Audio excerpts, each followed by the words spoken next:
ಓಂ ತದೇತತ್ ಸಹಸ್ರಂ ತತ್ಸರ್ವಂ ತಸ್ಯ ಮೇನ್ನಂ ಮಿತ್ರಂ ದಕ್ಷಿಣಂ ಸಜಿತಿ ಪ್ರಾಣಃ ಪರೋಕ್ಷಪ್ರಿಯಾ ಇವ ಹಿ ದೇವಾಃ ಪರೋಕ್ಷಪ್ರಿಯಾ ಇವ ಹಿ ದೇವಾಃ. ಓಂ ಸತ್ಯಪರಾಕ್ರಮಾಯ ನಮಃ. ಓಂ ಇಂದ್ರೋವಸೇ ಮೃಧಾತಿ ಏವೇದಿಂದ್ರಃ ಸುತೆ ಅಸ್ತಾವಿ ಸೋಮೇ ಭರದ್ವಾಜೇಷು ಕ್ಷೇದಿನ್ ಮಘೋನಃ ಅಸದ್ಯಥಾ ಚರಿತ್ರೇ. ಶ್ರೀ ಗುರುಭ್ಯೋ ನಮಃ. ವಿಷ್ಣು ಸಹಸ್ರನಾಮ ಸ್ತೋತ್ರದ 218ನೇಯ ನಾಮ ಸತ್ಯಪರಾಕ್ರಮ ಅನ್ನುವಂಥದ್ದು. ಮತ್ತು ಅದಕ್ಕೆ ಸಂಬಂಧಪಟ್ಟಂಥ ಬೃಹತಿ ಮಂತ್ರ ಇದಿಷ್ಟನ್ನು ಕೂಡ ನಾವೀಗ ನೋಡಬೇಕಾಗಿದೆ. ಮೊದಲು ಸತ್ಯಪರಾಕ್ರಮ ಅಂತನ್ನೋದಕ್ಕೆ ಸಂಬಂಧಪಟ್ಟಂತೆ ಏನೇನು ಅರ್ಥಗಳಾಗಬಹುದು ಅಂತ ಅನ್ನೋದನ್ನು ನೋಡೋಣ. ಪರಾಕ್ರಮ ಅಂದರೆ ಶೌರ್ಯ. ಯಾವ ಭಗವಂತನ ಶೌರ್ಯ ಅಂತನ್ನೋದು ಸತ್ಯವಾಗಿದೆಯೋ, ಎಂದೂ ಅದು ವಿಫಲ ಆಗೋದಿಲ್ವೋ ಅಂತಹ ಭಗವಂತನನ್ನು ಸತ್ಯಪರಾಕ್ರಮ ಅಂತ ವರ್ಣನೆ ಮಾಡ್ತಾರೆ. ಮತ್ತು ಸತ್ಯಪರಾಹ ಅಂದರೆ ಸತ್ಯನಿಷ್ಠರಾದಂಥ ಭಕ್ತರು.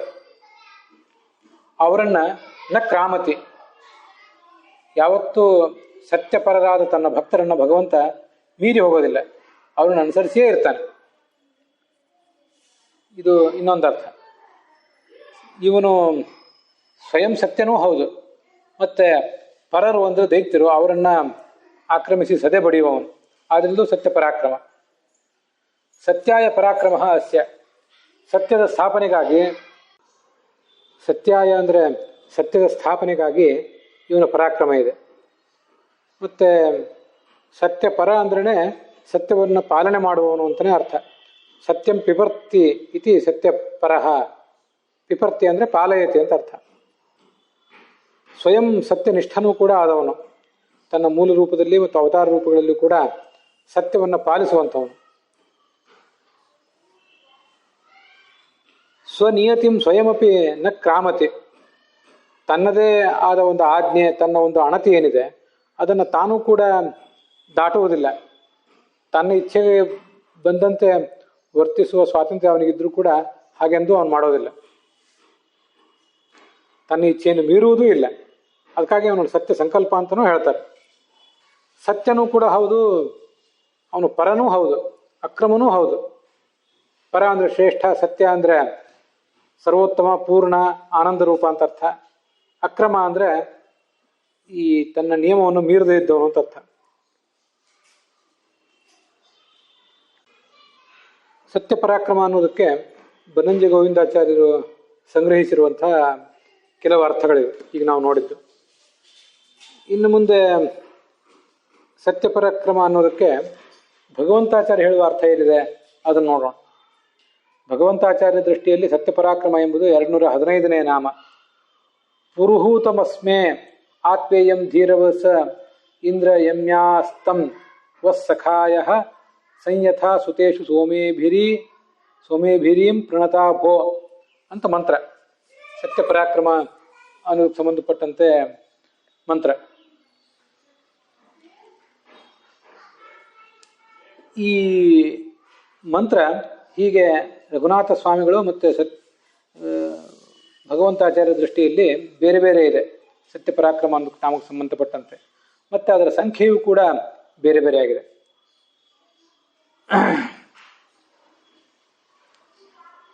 ಈ ಭಗವಂತಾಚಾರ್ಯ ದೃಷ್ಟಿಯಲ್ಲಿ ಸತ್ ಅಂದರೆ ಸಾಧು ಭಾವ,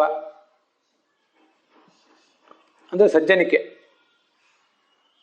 ಸಜ್ಜನಿಕೆಯನ್ನು ಹೊಂದಿದಂಥ ಯಾವ ಸಜ್ಜನರಿದ್ದಾರೆ ಅವರೇ ಸತ್ಯರು, ಸಾಧುಗಳು.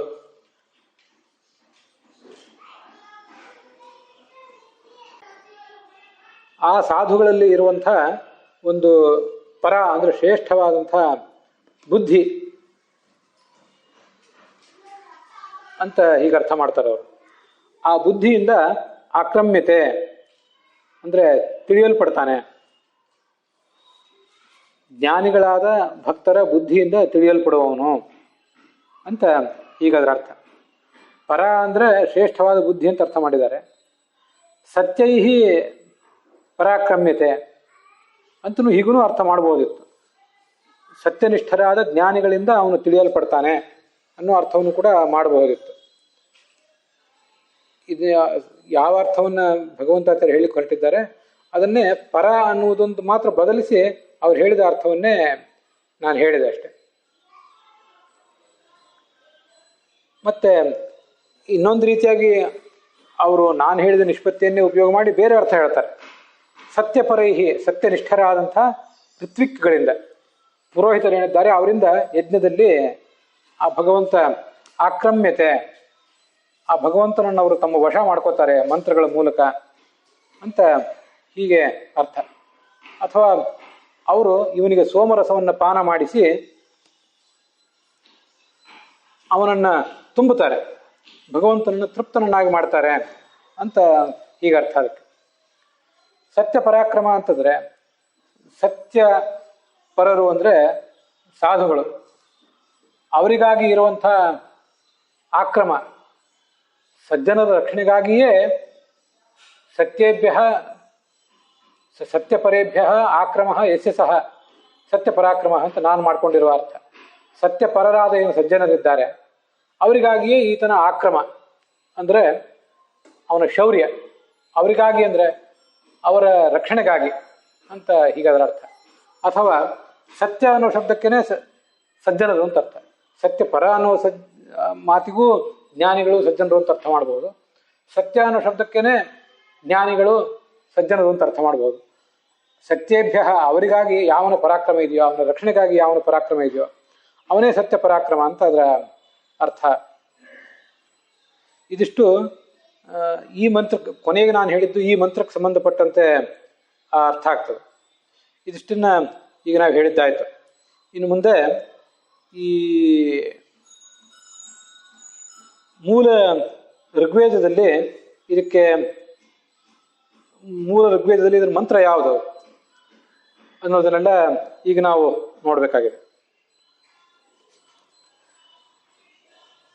ಮೂಲ ಋಗ್ವೇದದಲ್ಲಿ 6ನೇ ಮಂಡಲದ 23ನೇ ಸೂಕ್ತದ 9ನೇ ಮಂತ್ರ ಒಂದಿದೆ. ತಂವಸ್ಸಖಾಯ ಸಂಯಥಾ ಸುತೇಶು ಸೋಮೇಭಿರೀಂ ಪ್ರಣತಾ ಭೋಜಮಿಂದ್ರಂ ಕುವಿತ್ತಸ್ಮಾ ಅಸತಿ ನೋಭರಾಯ ನ ಸುಷ್ಮಿಂದ್ರೋ ವಸೇ ಮೃಧಾತಿ ಅಂತ. ಇಂದ್ರೋ ವಸೇ ಮೃಧಾತಿ ಅಂತ ಅಲ್ಲಿ ಕೊನೆಗೇನು ಬಂದಿದೆ, ಆ ಇಂದ್ರೋ ವಸೇ ಮೃಧಾತಿ ಅನ್ನುವುದೊಂದನ್ನು ಮಾತ್ರ ಈ ಮಂತ್ರಕ್ಕೆ ನಾವು ಇಟ್ಕೊಂಡಿದ್ದೀವಿ. ವಸ್ತುತಃ 9ನೇ ಮಂತ್ರ. ಆ 9ನೇ ಮಂತ್ರದಲ್ಲಿ ಕೊನೆಯ ಒಂದು ಭಾಗ ಮಾತ್ರ ಈ ಬೃಹತಿಗೆ ಸಂಬಂಧಪಟ್ಟದ್ದು, ಇಂದ್ರೋ ವಸೇ ಮೃಧಾತಿ ಅಂತ. ಮತ್ತೆ ಉಳಿದದ್ದು 10ನೇ ಮಂತ್ರ. ಏವೇದಿಂದ ಸ್ತುತೆ ಸೋಮೇ ಅಸ್ತಾವಿ ಸೋಮೇ ಭರದ್ವಾಜೇಶು ಕ್ಷಯದಿನ್ ಮಘೋನಃ ಅಸದ್ಯಥಾ ಚರಿತ್ರ ಉತ ಸೂರಿಭಿರಿಂದ್ರೋ ರಾಜೋ ವಿಶ್ವವಾರಸ್ಯ ದಾತ ಅಂತ 10ನೇ ಮಂತ್ರ. ಅದರಲ್ಲಿ ಅಸದ್ಯಥಾ ಚರಿತ್ರೆ ಅನ್ನುವವರೆಗೆ ಮಾತ್ರ ಈ ಬೃಹತಿ ಮಂತ್ರಕ್ಕೆ ಸಂಬಂಧಪಟ್ಟದ್ದು. ಅಂತೂ ಒಟ್ಟಾರೆ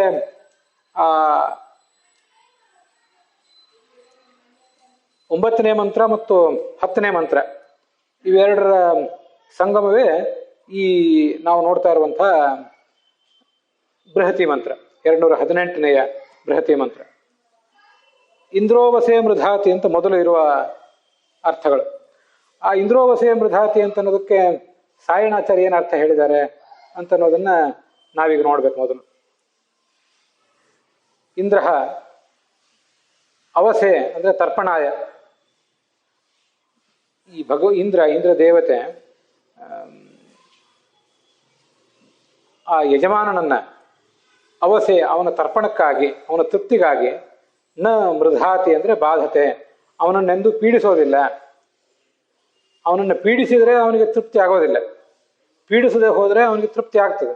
ಹೀಗೆ ಅವನನ್ನು ಪೀಡಿಸದಿರುವ ಮೂಲಕ ಅವನಿಗೆ ತೃಪ್ತಿಯನ್ನು ಕೊಡ್ತಾನೆ ಅಂತ ಅದರ ಸಾಯಣಾಚಾರ್ಯ ಹೇಳಿದಂಥ ಅರ್ಥ ಆಗ್ತದೆ. ಮುಂದಿನ 10ನೇ ಮಂತ್ರಕ್ಕೆ ಅವರು ಹೇಳುವ ಅರ್ಥ ಏನಿದೆ ಅದನ್ನ ಈಗಿಲ್ಲಿ ನೋಡೋಣ. ಮಘೋನಃ ಧನವತಃ ಹವಿಷ್ಮತಃ ಯಜಮಾನಸ್ಯ. ಈ ಧನಧಾನ್ಯ ಸಮೃದ್ಧಿ ಇರುವಂಥ ಈ ಯಜಮಾನನ ಒಡೆಯ, ಕ್ಷಯತ್ತಂದ್ರೆ ಒಡೆಯ ಈ ಇಂದ್ರ. ಸೋಮೇ ಸುತೆ ಅಭಿಷುತೆ ಸುತಿ, ಸೋಮ ಎಂಬ ಬಳ್ಳಿಯನ್ನು ಹಿಂಡಿ ಇಟ್ಟಿದ್ದಾಗ ಭರದ್ವಾಜೇಶು, ಭರದ್ವಾಜೇಶು ಅಂತ ಸಪ್ತಮಿ ವಿಭಕ್ತಿ ಏಕವಚನ ಇದೆ, ಅದಕ್ಕೆ ಭರದ್ವಾಜೆ ಅಂತ ಏಕವಚನದ ಅರ್ಥ ಇಟ್ಕೊಂಡಿದ್ದಾರೆ. ಭರದ್ವಾಜೆ ಮಯಿ, ಭರದ್ವಾಜ ಎಂಬ ಹೆಸರಿನ ನನ್ನಲ್ಲಿ ಅಂತ ಅದಕ್ಕೆ ಅರ್ಥ ಆಗ್ತದೆ. ಅದು ಹಾಗ್ಯಾಕೆ ಇಲ್ಲಿ ಹೇಳಿದ್ದಾರೆ ಅಂದರೆ, ಈ ಮೂಲ ಮಂತ್ರ ಏನಿದೆ ಋಗ್ವೇದದ 6ನೇ ಮಂಡಲದ 23ನೇ ಸೂಕ್ತ ಏನಿದೆ, ಇದಕ್ಕೆ ಬಾರ್ಹಸ್ಪತ್ಯೋ ಭರದ್ವಾಜ, ಬೃಹಸ್ಪತಿಯ ಮಗ ಪ್ರಾಯ ಆ ಭರದ್ವಾಜ ಅನ್ನುವನು ಇದರ ಋಷಿ, ಇಂದ್ರ ಇದರ ದೇವತೆ, ತ್ರಿಷ್ಟುಪ್ ಇದರ ಛಂದಸ್ಸು ಅಂತಿದೆ. ಹೀಗೆ ಭರದ್ವಾಜ ಇದನ್ನು ಕಂಡುಕೊಂಡಿರುವುದರಿಂದ ಭರದ್ವಾಜೇ ಮಯಿ, ಭರದ್ವಾಜ ಎಂಬ ಹೆಸರಿನವನಾದ ನನ್ನಲ್ಲಿ, ಏವಂ ಅಸ್ತಾವಿ ಸ್ತುತೋ ಅಭೂತ, ಸ್ತೋತ್ರವನ್ನು ಸ್ವೀಕಾರ ಮಾಡಿ ನನ್ನಲ್ಲಿ ಅವನು ನಿಂತ, ನನ್ನ ಸ್ತೋತ್ರವನ್ನು ಸ್ವೀಕಾರ ಮಾಡಿ ನನ್ನ ಬಳಿ ನಿಂತ ಅಂತ ಇಷ್ಟಾರ್ಥ ಅಷ್ಟೆ. ಇಂದ್ರ ಈ ಭಗವಂತ ಜರಿತ್ರೆ ಅಂದರೆ ಸ್ತೋತ್ರ ಮಾಡುವಂತಹ ವ್ಯಕ್ತಿಗೆ ಸೂರಿಹಿ ಸನ್ಮಾರ್ಗ ಪ್ರೇರಕನಾಗಿದ್ದಾನೆ. ಸೂರ್ಯ ಅಂತನ್ನೋದು ಇಲ್ಲಿ ಸಂಬಂಧಪಟ್ಟಿಲ್ಲ ಬೃಹತಿ ಮಂತ್ರದ ದೃಷ್ಟಿಯಿಂದ, ಆದರೆ ಮೂಲ ಋಗ್ವೇದದ ದೃಷ್ಟಿಯಿಂದ ಸೂರಿಹಿ ಅಂತ ಅಲ್ಲಿ ಇದ್ದೇ ಇದೆ. ಸ್ತೋತ್ರ ಮಾಡುವವನಿಗೆ ಸನ್ಮಾರ್ಗದರ್ಶಕ ಅವನು, ಮತ್ತೆ ಎಲ್ಲ ರೀತಿಯಾದ ಧನವನ್ನು ಕೂಡ ಕೊಡ್ತಾನೆ. ಅಲ್ಲಿಗೆ ಆ 6ನೇ ಮಂಡಲದ 23ನೇ ಸೂಕ್ತವೇ ಸಮಾಪ್ತ ಆಗ್ತದೆ ಸಾಯಣಾಚಾರ್ಯರ ವ್ಯಾಖ್ಯಾನದೊಂದಿಗೆ. ಹೀಗೆ ಭರದ್ವಾಜ ಅಂದರೆ ಭರದ್ವಾಜ ಗೋತ್ರದಲ್ಲಿ ಹುಟ್ಟಿದ ವ್ಯಕ್ತಿ ಅಂತನೂ ಅರ್ಥ ಆಗಬಹುದು. ಆದರೆ ಭರದ್ವಾಜೇಶು ಅಂತ ಸಪ್ತಮಿ ವಿಭಕ್ತಿ ಇರೋದನ್ನು ಗಮನಿಸಿದರೆ ಭರದ್ವಾಜ ಗೋತ್ರದಲ್ಲಿ ಹುಟ್ಟಿದವರು ಅಂತ ಅರ್ಥ. ಅದನ್ನು ಏಕವಚನಕ್ಕೆ ತಗೊಂಡು ಭರದ್ವಾಜನಾದ ನನ್ನಲ್ಲಿ ಈ ಇಂದ್ರ ಬಂದು ನಿಂತಿದ್ದಾನೆ ಅನ್ನೋ ಅರ್ಥವನ್ನ ಸಾಯಣಾಚಾರ್ಯ ಹೇಳಿದ್ದಾರೆ. ಮುಂದೆ ಈ ಮಂತ್ರಕ್ಕೆ ರಘುನಾಥ ಸ್ವಾಮಿಗಳು ಏನು ಅರ್ಥ ಹೇಳ್ತಾರೆ ಅಂತ ಅನ್ನೋದನ್ನು ನೋಡೋಣ. ಮೂಲ ಋಗ್ವೇದದ ಮಂತ್ರಕ್ಕೆ ಅವ್ರ ಅರ್ಥ ಹೇಳೋದಿಲ್ಲ, ನಮ್ಗೆ ಗೊತ್ತಿದೆ. ಅವ್ರು ಹೇಳುವುದು ಸಂಪಾದಿತವಾದ ಬೃಹತಿ ಮಂತ್ರಕ್ಕೆ. ಈ ರಘುನಾಥ ಸ್ವಾಮಿಗಳು ಹೇಳೋದಕ್ಕಿಂತ ಮುಂಚೆ ನಾನು ಮರೆತಂತಹ ಇನ್ನೊಂದು ಸಂಗತಿ, ಇದಕ್ಕೆ ಮೂಲ ಋಗ್ವೇದದ ಮಂತ್ರಕ್ಕೆ ಭಗವಂತಾಚಾರ್ಯ ಏನು ಅರ್ಥ ಹೇಳ್ತಾರೆ ಅಂತ ಅನ್ನೋದನ್ನು ನೋಡ್ಬೇಕು.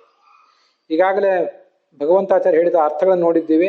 215ನೇ ನಾಮ ಇದು, 218 ಅವರ ದೃಷ್ಟಿಯಲ್ಲಿ. ಸತ್ಯರು ಅಂದರೆ ಸಜ್ಜನರು, ಆ ಸಜ್ಜನರಿಗಾಗಿ ಆ ಸಜ್ಜನರ ಒಂದು ಶ್ರೇಷ್ಠವಾದ ಬುದ್ಧಿಯಿಂದ ತಿಳಿಯಲ್ಪಡುವವನು ಅಂತ ಅರ್ಥ. ಸಜ್ಜನರಾದ ಸತ್ಯನಿಷ್ಠರಾದ ಋತ್ವಿಕ್ಗಳಿಂದ ಯಜ್ಞದಲ್ಲಿ ಕರೆಯಲ್ಪಡುವವನು ಅಂತ ಅರ್ಥ. ಕರೆಯಲ್ಪಟ್ಟು ಅವರು ಕೊಡುವ ಸೋಮರಸದಿಂದ ತುಂಬಿಸಲ್ಪಡುವವನು. ಸೋಮರಸವನ್ನು ಚೆನ್ನಾಗಿ ಆಹುತಿಯ ರೂಪದಲ್ಲಿ ಈತನಿಗೆ ಕೊಟ್ಟು ಅವರು ಅವನನ್ನು ತುಂಬಿಸ್ತಾರೆ ಅಂತ ಅರ್ಥ. ಇದು ಅವರು ನಮಗೆ ತಿಳಿಸುವಂತಹ ಅರ್ಥ ಸತ್ಯಪರ ಅನ್ನೋ ಶಬ್ದಕ್ಕೆ. ಇಂದ್ರೋವಸೆ ಮೃಧಾತಿ ಅನ್ನೋದಕ್ಕೆ ಅವರ ಅರ್ಥ ಏನು ಹೇಳಿದ್ದಾರೆ ಅಂದರೆ, ಮೃಧಾತಿ ಅಂದರೆ ಪ್ರದರ್ಶಯತಿ, ತೊಂದರೆಗೀಡು ಮಾಡೋದು. ನ ಮೃಧಾತಿ ಅಂದರೆ ತೊಂದರೆಗೀಡು ಮಾಡೋದಿಲ್ಲ. ಅವಸೆ ಅಂದರೆ ರಕ್ಷಣಾಯ. ಅವಸ್ ಅಂದರೆ ಅವಹ ಅವಸಿ ಅವಾಂಸಿ ಅಂತ ಸಕಾರ ಅಂತ ಶಬ್ದ, ಅದಕ್ಕೆ ರಕ್ಷಣೆ, ತರ್ಪಣೆ, ತೃಪ್ತಿ ಅಂತ ಹೀಗೆಲ್ಲ ಅರ್ಥ ಆಗ್ತದೆ. ಇಂದ್ರ ಅಂದರೆ ಹರಿ, ಭಗವಂತಾಚಾರ್ಯ ದೃಷ್ಟಿಯಲ್ಲಿ. ಆ ಭಗವಂತ ಇಂದ್ರ ಶಬ್ದವಾಚ್ಯನಾದ ಭಗವಂತ ಸುಷ್ವಿಂ ಸ್ತೋತ್ರ ಮಾಡುವ ಯಜಮಾನನನ್ನು ರಕ್ಷಿಸುವುದಕ್ಕಾಗಿ ನ ಪ್ರದರ್ಶಯತೆ, ಅವನನ್ನು ಹಿಂಸಿಸುವುದಿಲ್ಲ. ಅವನ ಅಭೀಷ್ಟಗಳನ್ನು ಬೇಗ ಪೂರೈಸಿದರೆ ಅವನಿಗೇನು ಹಿಂಸೆ ಆಗೋದಿಲ್ಲ. ಬೇಗ ಪೂರೈಸದೆ ಹೋದರೆ, ಅವನಿಗೆ ರಕ್ಷಣೆ ಕೊಡದೆ ಹೋದರೆ, ನನ್ನನ್ನು ಯಾಕೆ ಇನ್ನೂ ಭಗವಂತ ಬಂದು ಕಾಪಾಡಲಿಲ್ಲ ಅಂತ ಆತನಿಗೆ ಒಂದಿಷ್ಟು ಮನಸ್ಸಿನಲ್ಲಿ ಖೇದ ಆಗ್ತದೆ. ಹೀಗೆ ಯಜಮಾನನನ್ನ ಈ ಇಂದ್ರ ಶಬ್ದವಾಚ್ಯನಾದ ಭಗವಂತ ನ ಪ್ರದರ್ಶಯತಿ, ಸತಾಯಿಸುವುದಿಲ್ಲ, ಅವನಿಗೆ ರಕ್ಷಣೆ ಕೊಟ್ಟೇ ಕೊಡ್ತಾನೆ ಅಂತ ಹೀಗೆ ಇಷ್ಟಾರ್ಥ. ಇನ್ನು ಮುಂದೆ ಆ ಮಂತ್ರದ ಉಳಿದ ಭಾಗ ಇದೆಯಲ್ಲ, ಏವೇದಿಂದ ಸ್ತುತೆ ಅಸ್ತಾವಿ ಅಂತ ಅನ್ನೋದಕ್ಕೆ ಮಘೋನಃ ಅವರು ಹೀಗೆ ಅರ್ಥ ಹೇಳ್ತಾರೆ ಭಗವಂತಾಚಾರ್ಯರು. ಮಘವ ಅಂದರೆ ಯಜಮಾನಿಗೆ ವಿಶೇಷಣವನ್ನಾಗಿ ಮಾಡಿದ್ರು ಸಾಯಣಾಚಾರ್ಯ. ಆದರೆ ಭಗವಂತಾಚಾರ್ಯ ಹೇಳ್ತಾರೆ ಮಘವ ಅಂದರೆ ಭಗವಂತನಿಗೆ ವಿಶೇಷಣ. ಹಿಂದೆ ಅದರಲ್ಲಿ ಬಂದಿದೆ. ಯಶೋ ವಾವ ಮಘಂ ಹೀಗೆಲ್ಲ. ಧನಂ ವಾವ ಮಘಂ. ಮಖ ಅಂದರೆ ಯಜ್ಞ ಅಂತನೂ ಅರ್ಥ, ಯಶಸ್ಸು ಅಂತ ಅರ್ಥ, ಧನ ಅಂತ ಅರ್ಥ. ಹೀಗೆಲ್ಲ ಋಗ್ಭಾಷ್ಯದಲ್ಲಿ ಆಚಾರ್ಯರು ಅದಕ್ಕೆ ಸಂಬಂಧಪಟ್ಟ ಒಂದು ಸೂತ್ರವನ್ನು, ಒಂದು ವೇದವಾಕ್ಯವನ್ನು ಹೇಳಿ ಎಲ್ಲವನ್ನು ಕೂಡ ಸಮರ್ಥನೆ ಮಾಡಿದ್ದಾರೆ. ಅಂಥ ಭಗವಂತನಿಗೆ ಕ್ಷಯತ್ ಅಂದರೆ ನಿಯಾಮಕವಾದ ವಸ್ತು, ಭಗವಂತನನ್ನು ಹಿಡಿತದಲ್ಲಿಡುವಂಥ ವಸ್ತು ಯಾವುದೂ ಕೂಡ ಇಲ್ಲ ಅಂತ ಈಗ ಅದರ ಅರ್ಥ.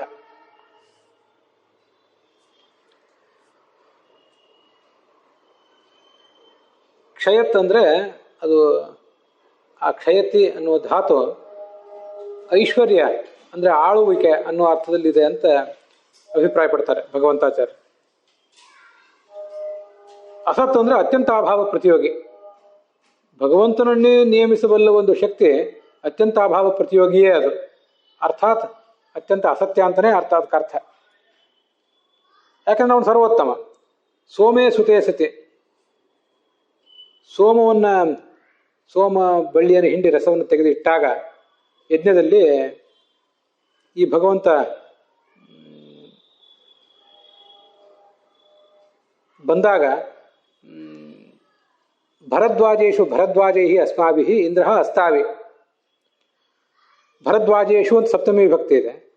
ಆ ಸಪ್ತಮಿ ವಿಭಕ್ತಿ ಬಹುವಚನಕ್ಕೆ ತೃತೀಯ ವಿಭಕ್ತಿ ಬಹುವಚನ ಪರವಾಗಿ ಅರ್ಥ ಹೇಳ್ತಾರೆ ಭಗವಂತಾಚಾರ್ಯ.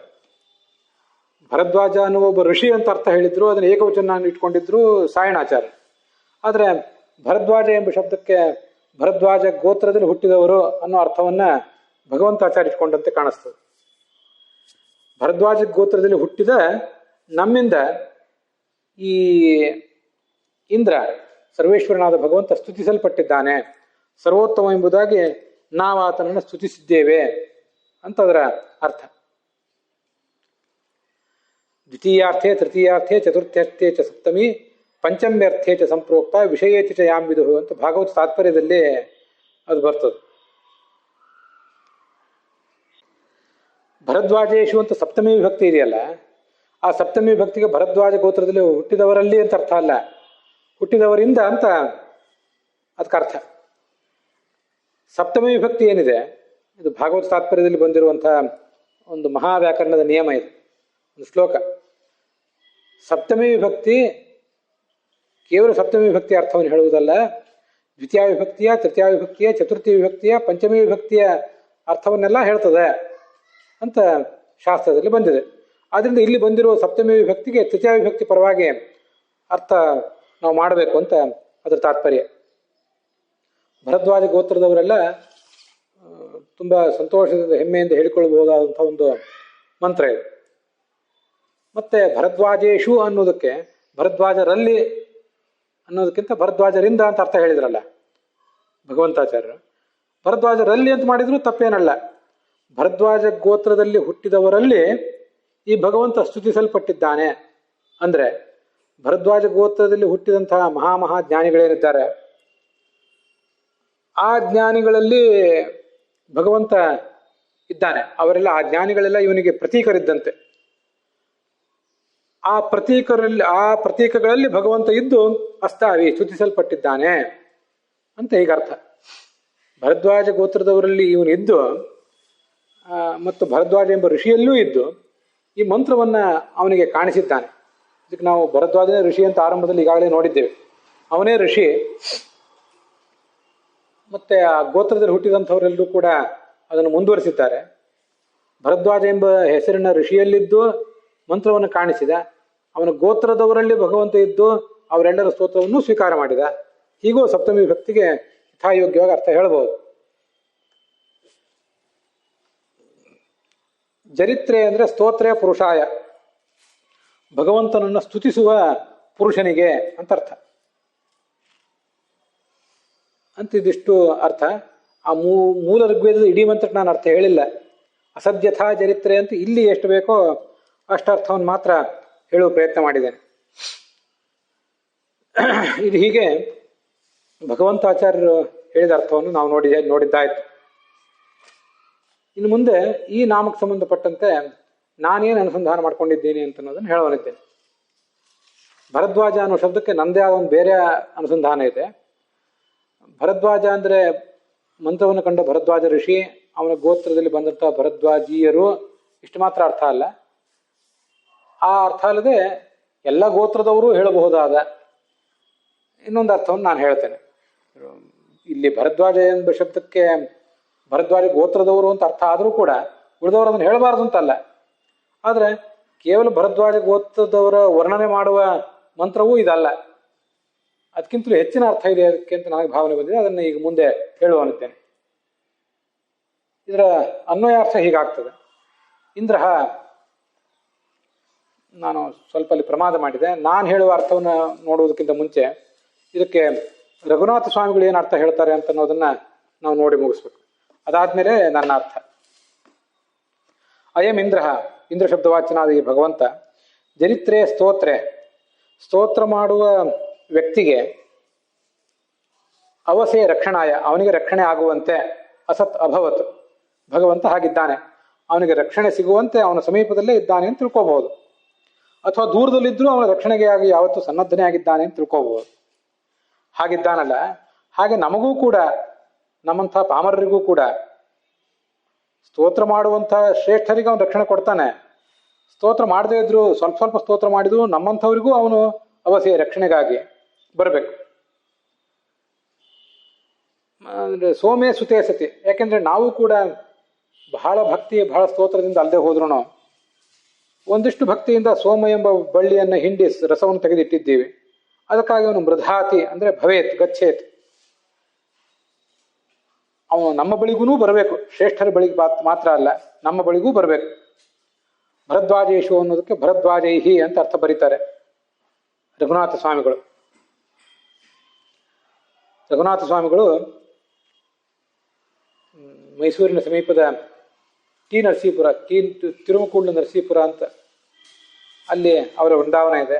ಶೇಷಚಂದ್ರಿಕಾಚಾರ್ಯರು ಅಂತ ಅವರಿಗೆ ಹೆಸರು.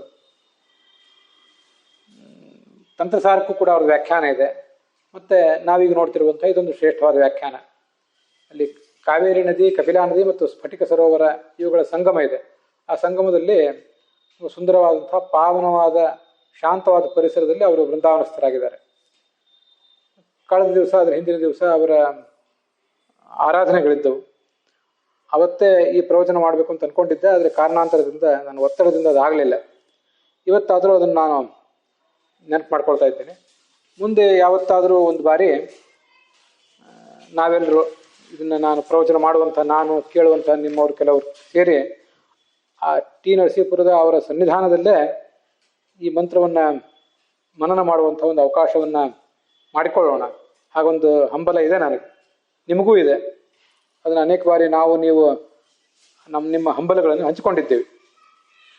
ಇಲ್ಲಿ ಭರದ್ವಾಜೇಶು ಅಂತ ಭರದ್ವಾಜೈಹಿ, ವ್ಯಕ್ತಿ ಬಾಹುಲ್ಯಂ ಅಪೇಕ್ಷೆ ಬಹುವಚನಂ, ಅನೇಕ ಜನರು ಇದ್ದಾರೆ ಅನ್ನೋ ದೃಷ್ಟಿಯಿಂದ ಬಹುವಚನ ಹೇಳಿದ್ದಾರೆ. ಭರದ್ವಾಜೇನ ಮಯಾ ಏವೇತ್, ಭರದ್ವಾಜ ಎಂಬ ಹೆಸರನ್ನು ವ್ಯಕ್ತಿ ನಾನು, ಮಂತ್ರವನ್ನು ಕಂಡವನು ನಾನು, ನನ್ನಿಂದ ಅವನು ಸ್ತುತಿಸಲ್ಪಟ್ಟಿದ್ದಾನೆ. ಮತ್ತೆ ನನ್ನ ಗೋತ್ರದಲ್ಲಿ ನನ್ನ ಶಿಷ್ಯರಿಂದನೂ ಕೂಡ ಅವನು ಸ್ತುತಿಸಲ್ಪಟ್ಟಿದ್ದಾನೆ. ಭರದ್ವಾಜನ ಔರಸ ಸಂತಾನ ಮತ್ತು ಜ್ಞಾನದ ಸಂತಾನ, ಅವರೆಲ್ಲರಿಂದಲೂ ಭಗವಂತ ಸ್ತುತಿಸಲ್ಪಟ್ಟಿದ್ದಾನೆ. ಮತ್ತೆ ಮಖೋನಃ ಧನವತಃ ಖಯಜಿತಿ ಈಶ್ವರ ಏವ, ಯಾರು ಜ್ಞಾನಿಗಳಾಗಿದ್ದಾರೆ, ಜ್ಞಾನಿಗಳೆಲ್ಲ ಧನವಂತರಾಗಿದ್ದಾರೆ, ಆ ಧನವಂತರಾದವರಿಗೆ ಅವರು ಮನುಷ್ಯರಿರಬಹುದು, ರಾಜರಿರಬಹುದು, ಪಿತೃಗಳು, ಋಷಿಗಳು, ದೇವತೆಗಳು ಎಲ್ಲರಿಗೂ ಕೂಡ ಅವನು ಒಡೆಯನೇ ಈ ಭಗವಂತ ಅಂತಿಷ್ಟ ಅರ್ಥ ಹೇಳ್ತಾರೆ ರಘುನಾಥ ಸ್ವಾಮಿಗಳು. ಅನೇನ ಸತ್ಯಂ ಸಮೀಚೀನಂ ಸೋಮಾಭಿಷವಾದಿ ಕರ್ಮ. ಸತ್ಯ ಅಂದೇನರ್ಥ? ಸಮೀಚೀನ ಅಂತ ಅರ್ಥ, ಶ್ರೇಷ್ಠವಾದಂತ ಅರ್ಥ. ಪ್ರಶಸ್ತೆ ಕರ್ಮಣಿ ತಥಾ ಸಚ್ಯಬ್ದ ಪಾರ್ಥ ಉಚ್ಯತೆ ಅಂತ ಹಿಂದೆ ಬಂದಿದೆ. ಸಮೀಚೀನವಾದ ಒಂದು ಕರ್ಮ ಏನದು? ಸೋಮ ಎಂಬ ಬಳ್ಳಿಯನ್ನೇ ತಂದು ಅದನ್ನು ಜಜ್ಜಿ ರಸವನ್ನು ಹಿಂಡಿ ಇಡುವ ಕರ್ಮ. ತತ್ಪರಾಹ ಭರದ್ವಾಜಾದಯ, ಭರದ್ವಾಜ ಎಂಬ ಋಷಿ, ಅವನ ವಂಶದಲ್ಲಿ ಬಂದವರು, ಅವನ ಮಕ್ಕಳು ಮೊದಲಾದವರು ಎಲ್ಲರೂ ಕೂಡ ಈ ಸೋಮಯಾಗವನ್ನು ಮಾಡುವವರೇ. ಇಂಥ ಒಂದು ಶ್ರೇಷ್ಠವಾದ ಕರ್ಮವನ್ನು ಮಾಡುವವರೇ ಈ ಸತ್ಯಪರರಾದಂಥ ಭರದ್ವಾಜರು. ಅವರೇ ಸತ್ಯಪರರು. ತಾನು ಆಕ್ರಮತೆ ತದ್ಗೇಹಂ ಪ್ರಾಪ್ನೋತಿ. ಅವರ ಮನೆಗೆ ಈ ಭಗವಂತ ಬರ್ತಾನೆ, ಬಂದು ಅವರನ್ನ ಹರಸ್ತಾನೆ, ಅವರಿಗೆ ರಕ್ಷಣೆ ಕೊಡ್ತಾನೆ ಅಂತ ಈಗ ಅದರ ಅರ್ಥ. ಸತ್ಯಪರಾನ್ ಆಕ್ರಮತೆ ಇತಿ ಸತ್ಯಪರಾಕ್ರಮ.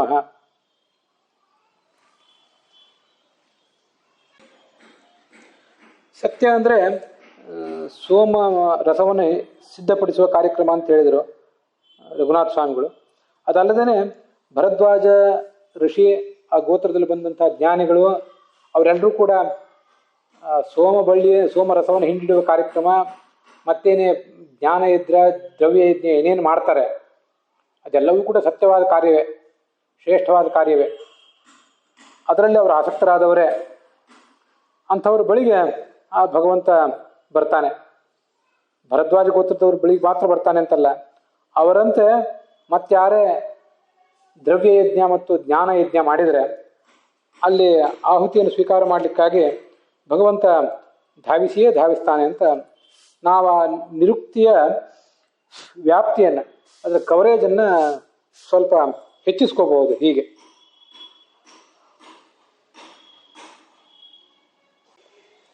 ಹೀಗೆ ಇವತ್ತು ಸಾಯಣಾಚಾರ್ಯರು, ಭಗವಂತಾಚಾರ್ಯರು ಮತ್ತು ರಘುನಾಥ ಸ್ವಾಮಿಗಳು ಮೂಲ ಮಂತ್ರಗಳಿಗೆ ಮತ್ತು ಸಂಪಾದಿತವಾದ ಬೃಹತಿ ಮಂತ್ರಕ್ಕೆ ಏನು ಅರ್ಥ ಮಾಡಿದ್ದಾರೆ ಅನ್ನೋದನ್ನ ನಾವು ನೋಡಿ ಮುಗಿಸಿದ್ದೀವಿ. ಇದೇ ಮಂತ್ರಕ್ಕೆ ನಾನೇನು ಅರ್ಥ ಅನುಸಂಧಾನ ಮಾಡ್ಕೊಂಡಿದ್ದೀನಿ ಸ್ವಲ್ಪ ಬದಲಾವಣೆಯೊಂದಿಗೆ ಅಂತನ್ನೋದನ್ನ, ಆ ಅನ್ವಯಾರ್ಥವನ್ನು ಮತ್ತು ಭಾವಾರ್ಥವನ್ನು ನಾಳೆ ದಿವಸ ನೋಡೋಣ. ಇಲ್ಲಿಗೆ ಇವತ್ತಿನ ಈ ಭಾಗ ಸಮಾಪ್ತವಾಗಿದೆ.